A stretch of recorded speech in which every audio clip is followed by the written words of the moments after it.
Hello friends, welcome back to our channel. இந்த வீடியோவில் நம்ம என்ன பார்க்க போகிறோம்னு பார்த்தோம்னா மே 23 அண்ட் 24க்கான கரண்ட் அஃபேர்ஸ். ஃபர்ஸ்ட் ஒன் பார்த்தோம்னா விசிக சார்பில், அதாவது விடுதலை சிறுத்தைகள் கட்சி சார்பில் அமைச்சரான வன்னி அரசுக்கு ஒதுக்கப்பட்ட துறை எது அப்படின்னு பார்த்தோம்னா சமூக நீதித்துறை. இவர் யார்? திண்டிவனத்தோடைய எம்எல்ஏ வன்னி அரசு அப்படின்றவர். இவருக்கு ஒதுக்கப்பட்ட துறை வந்து சமூக நீதித்துறை. சமூக நீதித்துறைன்றது ஆல்ரெடி இருந்த ஆதி திராவிடர் மலைப்பழங்குடியினர் துறை தற்போது வந்து சமூக நீதித்துறையாக வந்து மாற்றப்பட்டிருக்கு. அந்த துறைக்கு தான் வந்து இவர் அமைச்சராக பொறுப்பேற்றிருக்கார். நம்ம ஆல்ரெடி பார்த்தோம். ஃபர்ஸ்ட் வந்து 10 மெம்பர்ஸ், அதாவது வந்து 10 அமைச்சர்கள், முதல்வர் விஜயோடு சேர்த்து 9 அமைச்சர்கள் வந்து ஃபர்ஸ்ட் பதவி ஏற்றாங்க. அதுக்கப்புறம் பார்த்தோம்னா ஒரு 23 அமைச்சர்கள் வந்து பதவி ஏற்றாங்க.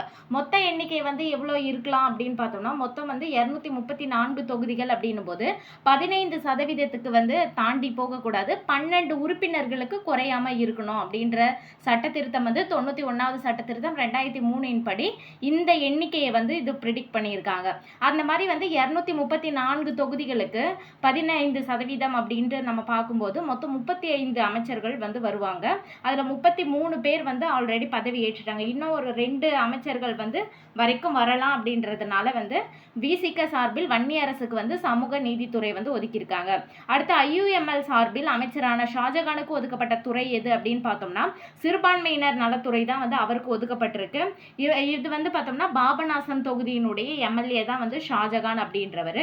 இந்தியன் யூனியன் முஸ்லீம் லீக் அப்படின்றது தான் வந்து இந்த கட்சியினுடைய பெயர். அடுத்து ஃபோஃபிட்டோரா வனவிலங்குகள் சரணாலயம் எங்கு அமைந்துள்ளது?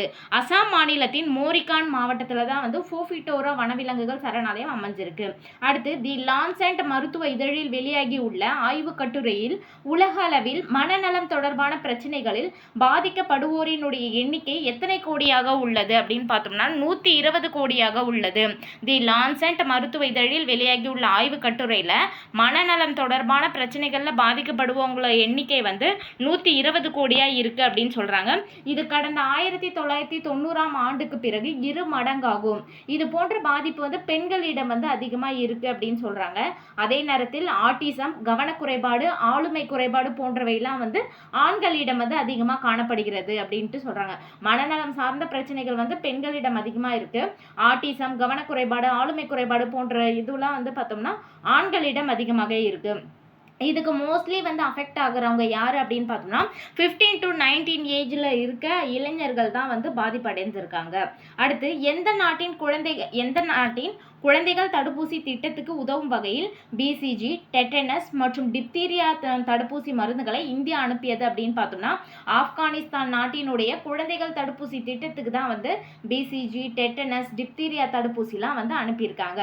BCG அப்படின்றது வந்து ஒரு பிறந்த குழந்தைகளுக்கு வந்து போடுற ஒரு தடுப்பூசி தான். இந்த BCG அப்படின்றது வந்து காச நோய், அதாவது குழந்தைகளுக்கு வந்து காச நோய் வந்து பாதிப்படைஞ்சு இளம் குழந்தைகளுக்கு, பச்சிளம் குழந்தைகளுக்கு பாதிப்படைஞ்சதுன்னா மூளையே தாக்கக்கூடிய அபாயம் இருக்கு. அதனால வந்து அந்த BCG அப்படின்றது பிறந்த குழந்தைகளுக்கும், அப்படி இல்லைன்னா வந்து 1 weeks or 2 weeks டிஃப்ரென்ஸ்லேயே வந்து போட்டுருவாங்க. இந்த BCG அப்படின்றது எதுக்காக அப்படின்னு பார்த்தோம்னா காச நோயிலிருந்து நம்மளை ப்ரிவென்ட் பண்ணுறதுக்காக. அடுத்து டெட்டனஸ் அப்படின்றது வந்து TT இன்ஜெக்ஷன்னு நம்ம கேள்விப்பட்டிருப்போம் பார்த்தீங்களா? இரும்பு அப்படி இல்லைன்னா துரு பிடிச்ச ஏதாவது ஒரு பொருள் வந்து நம்மளை குத்திட்டாலோ, அப்படி இல்லை ஏதாவது காயம் இருந்து அதில் வந்து நமக்கு மண் படுறதுக்கு முன்னாடி TT போட்டுட்டோமா அப்படின்ட்டு கேட்பாங்க பார்த்தீங்களா? அந்த TT தான் வந்து டெட்டனஸ். அதாவது முன்னாடியே வந்து இந்த டெட்டனஸ் என்ற பாக்டீரியா வந்து உள்ளே போய் அஃபெக்ட் பண்ணாமல் இருக்கிறதுக்காக இந்த TT அப்படின்ற இன்ஜெக்ஷன் வந்து நம்ம போடுவோம். அடுத்து டிப்தீரியா தடுப்பூசி அப்படின்றது வந்து தொண்டையில் ஏற்படுற ஒரு அழற்சி நோய். அது வந்து தொண்டையில் ஏற்பட்டதுன்னா நமக்கு மூச்சு விடுறதுல, சுவாசிக்கிறதுல இதெல்லாம் வந்து சிரமம் ஏற்படும். அதனால பிறந்த குழந்தைகளுக்கு வந்து DT அப்படி இல்லைன்னா DTP அப்படின்றத போடுவாங்க. அதுலேயே வந்து இந்த டிப்தீரியா அப்படின்றதும் வந்து மிக்ஸ் பண்ணி தான் இருக்கும். அதுதான் வந்து டிப்தீரியா அப்படின்றது தொண்டை அழற்சிக்காக, டெட்டனஸ் அப்படின்றது வந்து நோய் அழற்சிக்காக, அதாவது TT அப்படின்ற பாக்டீரியா அஃபெக்ட் பண்ணக்கூடாதுன்றதுக்காக, BCG அப்படின்றது காச நோய்க்கு எதிராக வந்து போடக்கூடிய ஒரு தடுப்பூசி தான் வந்து BCG. இது வந்து எந்த நாட்டினுடைய குழந்தைகள் தடுப்பூசி திட்டத்துக்கு உதவுற வகையில் அனுப்பியிருக்காங்க இந்தியா அப்படின்னு பார்த்தோம்னா ஆப்கானிஸ்தான். அடுத்து ரஷ்யா, ஐக்கிய அரபு அமீரகத்துக்கு அடுத்தபடியாக எந்த நாட்டிடமிருந்து இந்தியா கச்சா எண்ணெயை அதிக அளவு இறக்குமதி செய்கிறது அப்படின்னு பார்த்தோம்னா வெனிசுலா நாட்டுக்கிட்ட இருந்து கச்சா எண்ணெயை அதிக அளவு இறக்குமதி செய்கிறாங்க. வரதட்சணை கொடுமை மரணங்கள் எந்த மாநிலத்தில் அதிகமாக உள்ளன? 2024 படி உத்தரப்பிரதேசத்தில் வந்து வரதட்சணை கொடுமை மரணங்கள் வந்து அதிகமாக இருக்கு. மொத்தம் எவ்வளோ மரணங்கள் அப்படின்னு பார்த்தோம்னா 2038 மரணங்கள். பீகாரை பொறுத்த அளவுக்கு 1078, மத்திய பிரதேசத்தை பொறுத்த அளவுக்கு 450. வரதட்சணை தடுப்பு சட்டம் இந்தியாவில் இயற்றப்பட்ட ஆண்டு வந்து பார்த்தோம்னா 1961. இந்த வரதட்சணை தடுப்பு சட்டத்தின் கீழே வந்து ஒருத்தவங்களை நம்ம கைது பண்ணோம் அப்படின்னா அவங்களுக்கு மேக்சிமம் வந்து 5 years வரைக்கும் சிறை தண்டனை, அதுக்கப்புறம் வந்து 15,000 ரூபாய் வரைக்கும் வந்து அபராதம் விதிப்பாங்க. அதுக்கப்புறம் வந்து அவங்க டவுரியில் வாங்கினதுல எந்த பொருள் வந்து மேக்சிமமான ப்ரைஸாக இருக்கோ அதை பேஸ் பண்ணி வந்து ஃபைன் வந்து போடுவாங்க. அடுத்து வந்து பார்த்தோம்னா வரதட்சணை கொலைகள் எனப்படும் நேரடி வன்முறை மரணங்கள் 2024 படி மேற்கு வங்கத்தில் வந்து 163 படுகொலைகள் நடந்திருக்கு. ஒடிசாவில் 161 படுகொலைகள், ராஜஸ்தானில் 75 படுகொலைகள் நடந்திருக்கு. அடுத்து AOIN வெளியிட்ட தரவுகளின்படி 100 வெப்பமான நகரங்களின் பட்டியலில் எந்த நாட்டிலிருந்து அதிக நகரங்கள் இடம்பெற்றுள்ளன? இந்திய நாட்டில் இருந்து தான் வந்து AOI அப்படின்றவங்க வெளியிட்ட தரவுகளின்படி 100 வெப்பமான நகரங்களோட பட்டியலில் இந்தியா வந்து அதிகமான நகரங்கள் பெற்றிருக்கு. மொத்தம் எத்தனை நகரங்கள் அப்படின்னு பார்த்தோம்னா 97 நகரங்கள் இந்தியாவில் இருந்து தான் வந்து பிளேஸ் ஆயிருக்கு.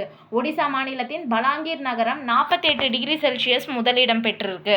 அடுத்து இந்த மற்ற 3 நகரங்கள் இருக்கு பார்த்தீங்களா, அது மட்டும் என்னென்ன அப்படின்னு பார்த்தோம்னா நேபாளத்தில் இருக்க தன்கடி 23வது இடத்துல இருக்காங்க, நேபாள்கஞ்ச் 34வது இடம், லும்பினி சமஸ்கிருதிக் அப்படின்றது 76வது இடத்துல இந்த நகரம் வந்து பிளேஸ் ஆயிருக்கு. இந்த 3 நகரங்களை தவிர மற்ற எல்லாமே வந்து இந்திய நாட்டை சேர்ந்த வெப்பமான நகரங்கள் தான் வந்து பிளேஸ் ஆயிருக்கு. ஓகே ஃப்ரெண்ட்ஸ், இந்த வீடியோ உங்களுக்கு பிடிச்சிருந்தா லைக் பண்ணுங்க, உங்க ஃப்ரெண்ட்ஸ்க்கு ஷேர் பண்ணுங்க, மறக்காம சப்ஸ்கிரைப் பண்ணுங்க. தேங்க்ஸ் ஃபார் வாட்சிங்.